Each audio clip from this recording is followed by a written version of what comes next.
I'm arguing in this series of talks through the next few days that a new religion dominates Europe. A new religion. And it's not a religion that most would identify as being a religion, but I want to show you that it is. And I've given this new religion the name of ego-paganism. Ego-paganism. And I hope I can persuade you, and I want this to be a conversation. I'm not asking you guys to agree with me, but I'd like to persuade you, if I'm correct, that this is the most significant and powerful God substitute in all of history. It's massive, and that's why we need to understand it. So ego-paganism, what is it? Well, let's think for a moment about what paganism is. Paganism is any religion that defines its gods from within the world. So paganism elevates something within nature, and it confers on that thing within nature sacred qualities. Qualities that mimic the true and living God, the God who exists outside of the created order. So think for a moment of the Greek god Apollo. Apollo was the god of light, connected to the sun being given sacred quality. This is the God who reveals secrets. There's an example of nature paganism. Now, through history, there have been two pagan eras. And I want to touch very briefly on the first one, nature paganism. This is the original one, and it lasted for thousands of years. I don't know if you guys got this here in this country. Actually, Vikings does a pretty good job of reflecting nature paganism, something I've studied in great detail. So nature paganism is a world dominated by gods and goddesses. The worldview of nature pagans was saturated by the gods. And this was a world that you lived inside of myth and story, where the gods were the central characters. And there was no part of your life, not one, that wasn't determined by the gods.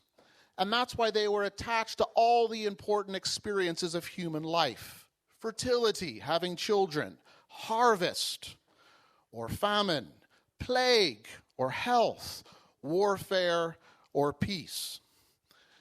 And I should add to the picture of nature paganism that the gods in this world were very, very moody. More moody than me when I haven't had supper by 5 o'clock. That's not a threat. Now today, nature paganism is a lost world. You have to travel to remote places like the Amazonia in Brazil or Papua New Guinea to see traces of nature paganism. So why did nature paganism disappear? Why is it pretty much off the map? Well, quite simply because Christianity became a global movement. And it was Christianity that brought the demise of nature paganism in Europe. Basically, it's as simple as this. The gods of nature paganism were no match for the true and living God revealed in Scripture. And the revolutionary feature of the God of Scripture was his transcendence. Unlike the nature pagan gods, he was set apart from the cosmos. And that gave the true and living God a power and omnipotence that no other deity could rival. It set him apart. Now that's quite different from the pantheon of the Greek gods. These are the gods who congregated on Mount Olympus. And if you know your Greek myth, they're constantly falling out with each other. They're constantly locked in a power struggle. Well, with the God of Scripture, there is no power struggle. Within his Trinitarian existence, there's love and there's commitment. And he is the source of all power. He's set apart as the one who is omnipotent. And not only is he omnipotent, all-powerful, he's also good.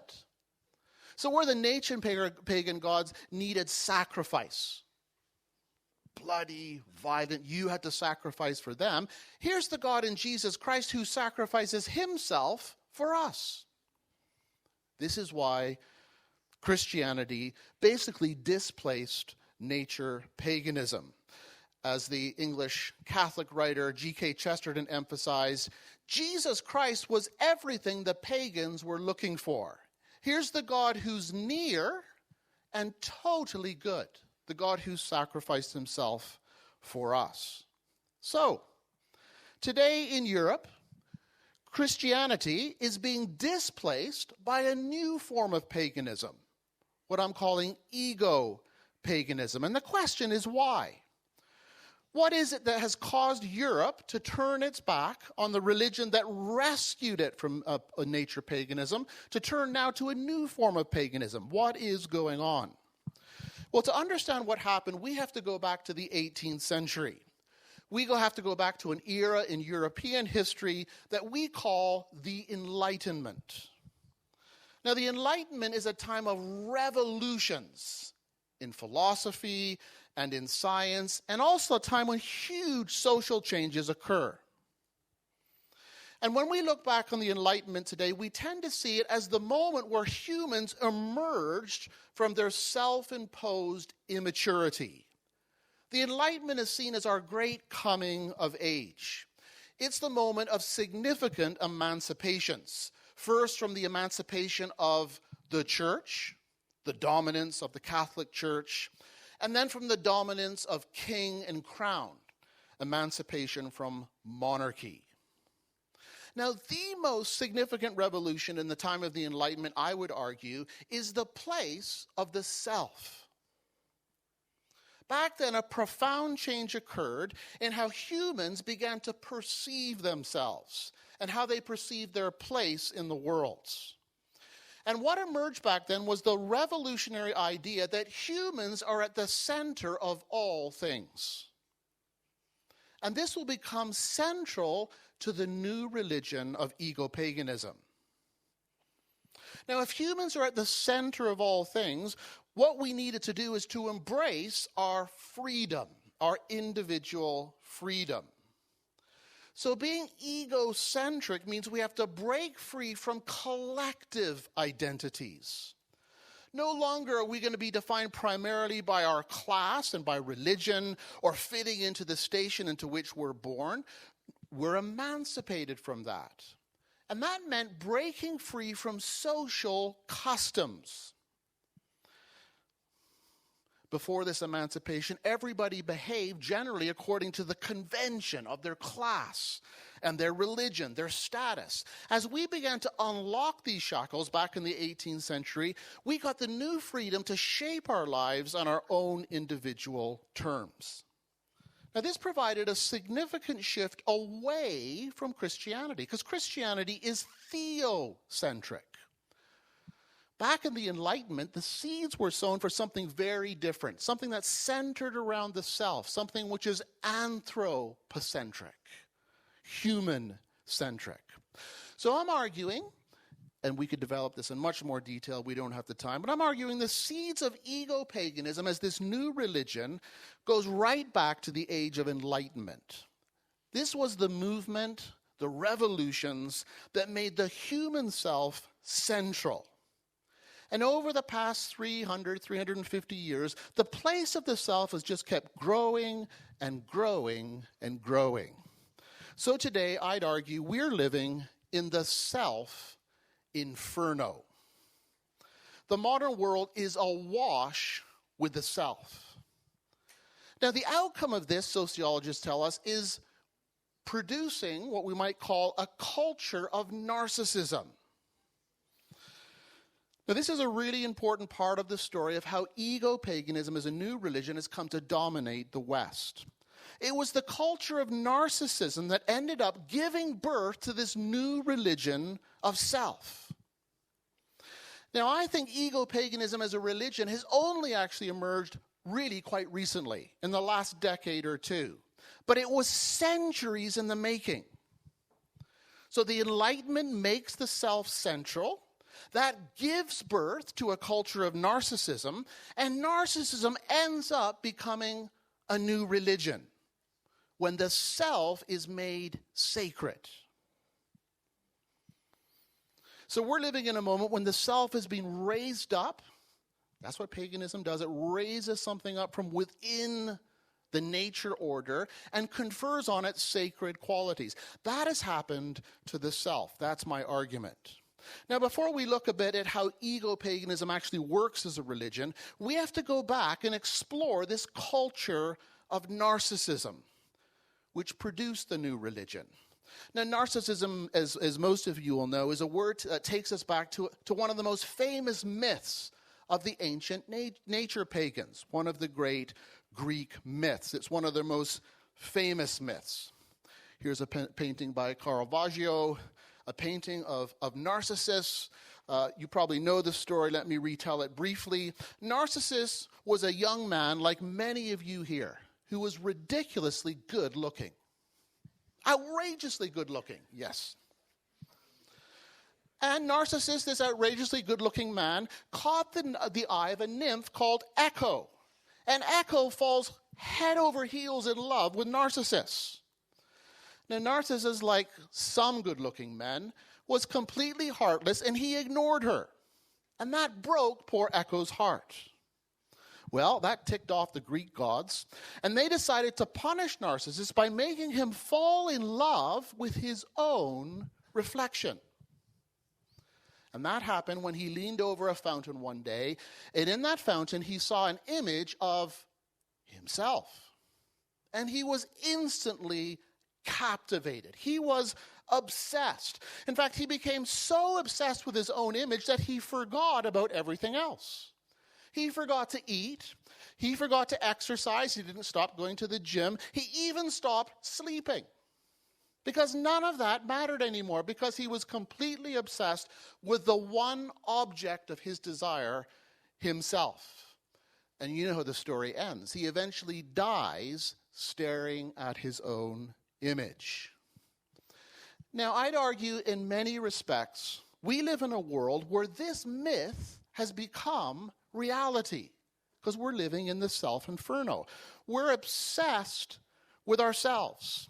We're so obsessed with ourselves, it's hard to see beyond our own existence. So, how does narcissism work? What does it look like? Well, let me give you a spotter's guide to a narcissist. A bit like a bird book. You spot a bird and you think, what is it? You flick through the bird book to get the distinctive features and marks of the bird that has just gone before your eyes.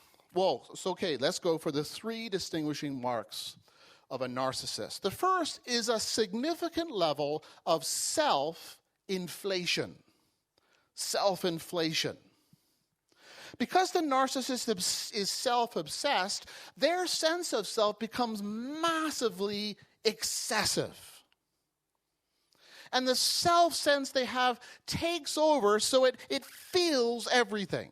There's an excess of self. So the narcissist operates from the perspective that I am the center of the universe, and my life represents all life. So narcissism is a condition where self is inflated so it fills the horizon. The second mark of a narcissist is that boundaries disappear. It obscures boundaries. This relentless expansion of the self that the narcissist struggles with ceases to acknowledge other, that which is beyond oneself. So it's hard to acknowledge the genuine existence of other people, or for that matter, anything that exists beyond the self. So there's a blurring of a line between ourselves and other. And that's because every self extends to the point where there's a self-inferno. That's your stockbroker. Now, I'm very taken with a modern German-Korean philosopher by the name of Byung-Chul Han. And he describes this phenomena in his book, The Agony of Eros, a very great book. And Han thinks that the crisis of love today isn't because there's too much other, that we're kind of overwhelmed because there's just too much in the world to love. He said it's quite the opposite. The crisis of love today is because other has been eroded. So all we're left is with our own self-sense. And that means we view all of reality as a reflection of ourselves. Now here's where the myth of narcissists starts becoming true. Everything outside of us is just a mirror that reflects back something of our own image, that gives messages back to us. Like gazing into the fountain with us as the central character. So, inflated self, erosion of other, erosion of boundary. The third distinctive mark of a narcissist is that the narcissist lives without limits. A writer by the name of Jonathan Heston has written a best-selling book. Listen to the title, The Unlimited Self. Destroy limiting beliefs, uncover inner greatness, and live the good life. The unlimited self. Now, the truth about reality is that it always imposes a limit. If I run into that pole, I meet the limit of reality, and it hurts. The narcissist with an inflated self-sense disregards the limits of reality. They operate with the belief that they can be anything and they can do anything. Now, I'm going to fill this out, how this works in the coming talks. Now, Alexander Lowen is a psychologist who wrote a book called Narcissism. And he describes the 4 characteristics of someone with a narcissistic personality. Someone who thinks they can live without limits. And each of these, notice, mimics the true and living God.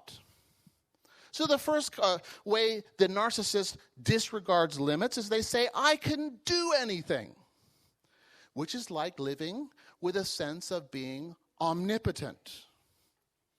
Now, this is something, I think, which is encouraged with the millennial generation and Gen Z. Those of us who are parents might have gone a little bit wrong here. I'm one of those. We love to tell our children, there's nothing you can't achieve. Just follow your dreams.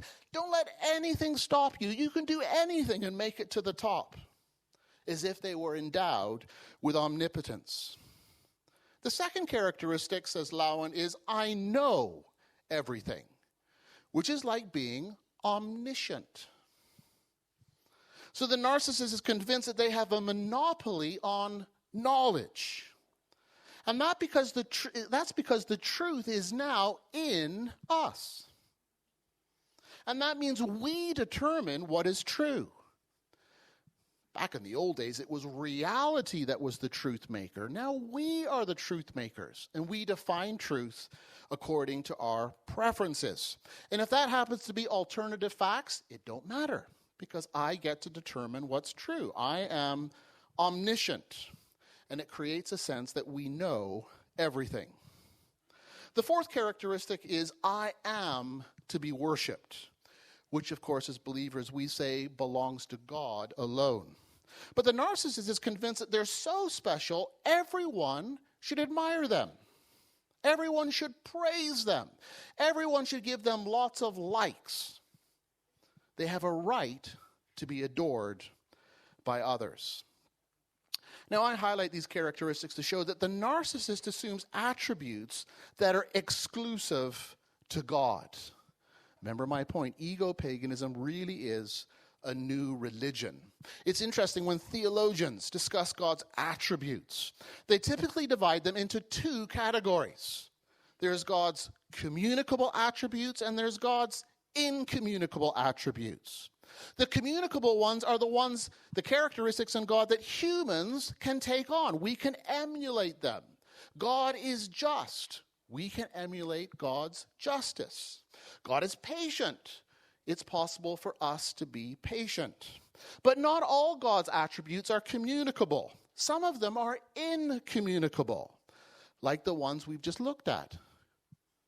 God being omnipotent, God having all knowledge, God being present everywhere. These are attributes and characteristics that belong to God alone, part of his unique divine nature. Now, the narcissist begins to challenge this distinction because they believe they do have God-like characteristics that were once thought to belong to him alone. And we see this in Lowen's list that we've just looked at together. Now, I labor this point because I want to show how cultural narcissism ended up producing a new religion, the religion of self, what I'm calling ego-paganism. So this path to where we are today, it began at the Enlightenment, the self at the center, producing the culture of narcissism. And in the end, what we've done is divinized the self. We have made the modern self sacred. And that's why I think we have to see today that ego-paganism is the real God delusion of our times. Now here, of course, we're thinking of Richard Dawkins' most famous book, The God Delusion, and his mockery of the God that Christians believe in, the great God delusion. Well, I think ego-paganism is the great God delusion. And that's because the modern self has assumed attributes that belong to God alone. Now, what's ironic here is that even modern atheists who deny the existence of God have assumed to themselves qualities that are divine-like. So in the next two talks, we're going to look in some detail at how this new religion works, how the modern self tries to mimic what only God can do. Now, let me give you a heads up so you can see where we're heading. The first way the modern self mimics God is in our belief that we can self-create. Self-creation is the craze today. Everyone, we're told, has the ability to determine themselves. We are the source of our own being.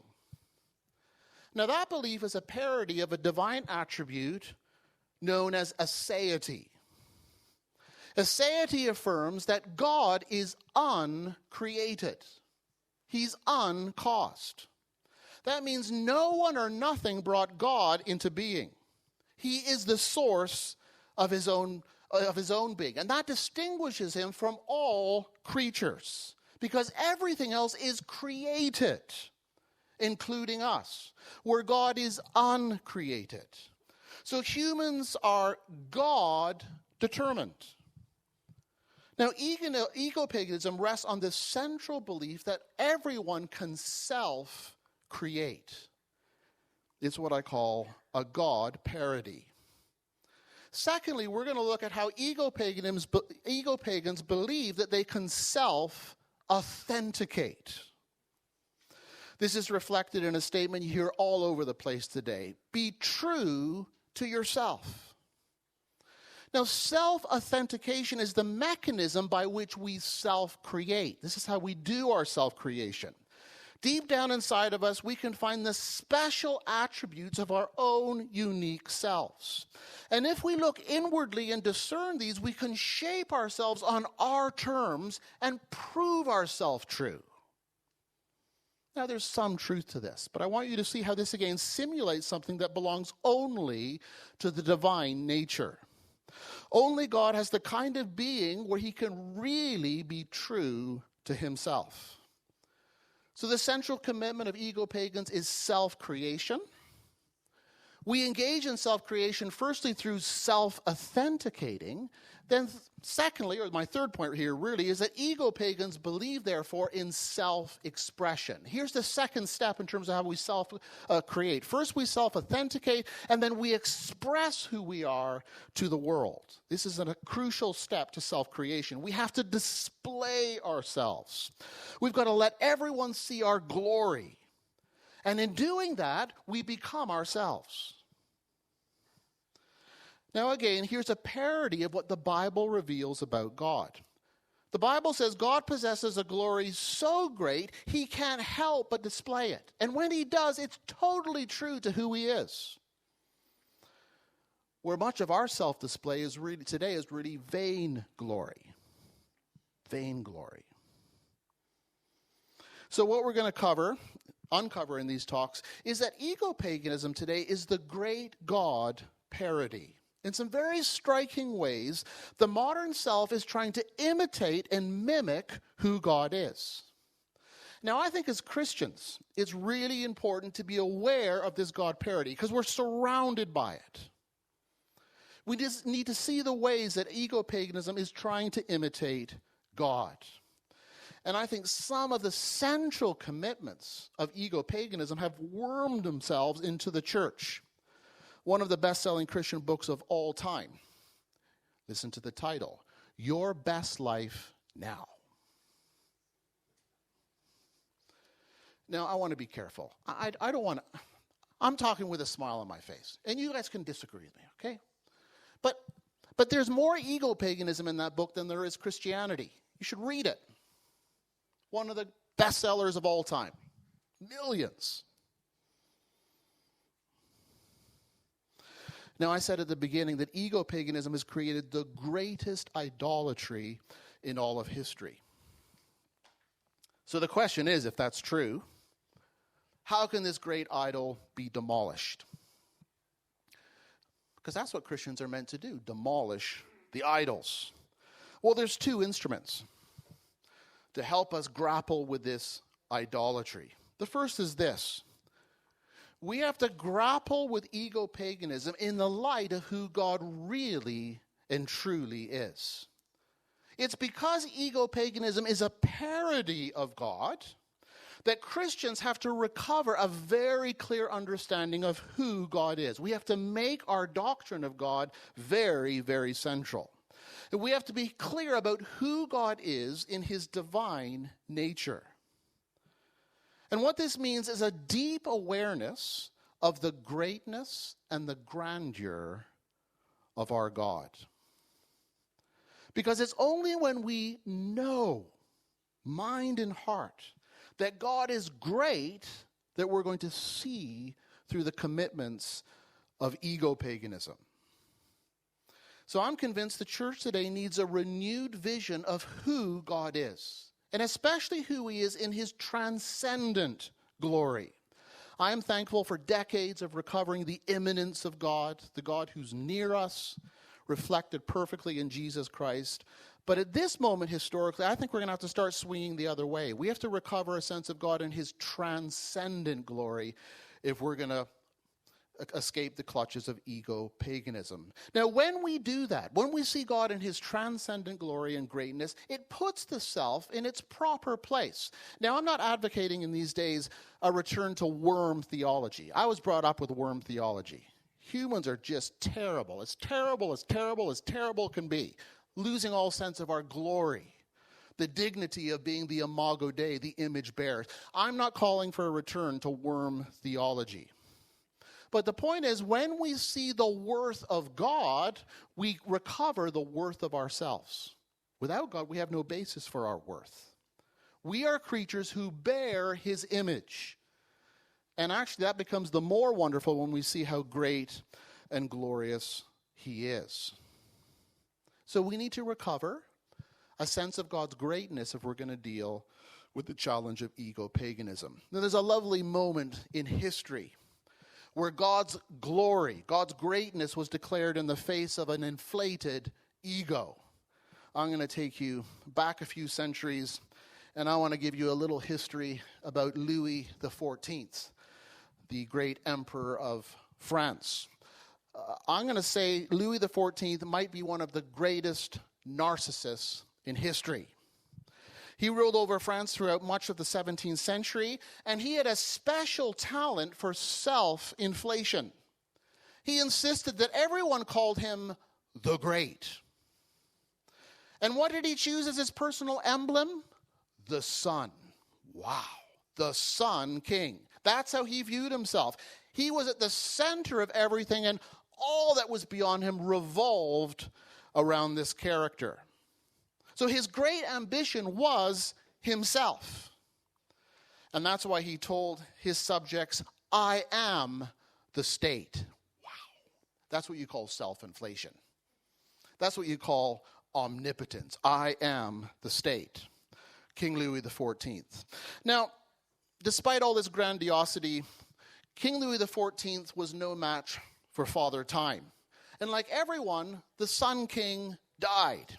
Terrible death. So all the nobles of France gathered in Notre Dame for his funeral. They had to be there. And there were huge expectations for how his greatness would be reflected in this final send-off. So we're told that the cathedral was gloomy because there was only a single candle shining, which was right beside his ornate coffin. Now, it fell to a priest named Jean-Baptiste Massillon to conduct the ceremony.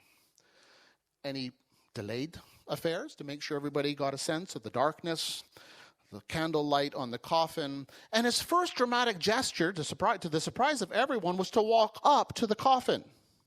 And to everyone's shock, he blew out the candle, so the whole cathedral was shrouded in pitch darkness.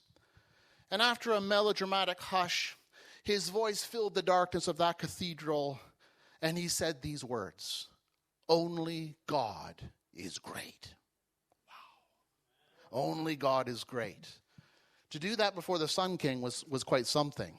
Only God is great. If we're going to deal with the problem of ego-paganism and be undeceived by its commitment, we have to have the vision of God's greatness. Only God is great. The second instrument to help us dismantle this idolatry is parody. Parody. We need humor. I don't want this to be days of doom and gloom. One of the things I love about the Old Testament prophets is how they challenged the idols of their time. Often they used humor and parody. They took them on through irony and satire. Here are your pagan gods, they said. Let me show you how they really work. We see Isaiah doing this in chapter 44 of his magnificent book. Listen to this. This is just dripping with satire. The blacksmith takes a tool and works with it in the coals. He shapes an idol with hammers. He forges it with the might of his arm. That's satire.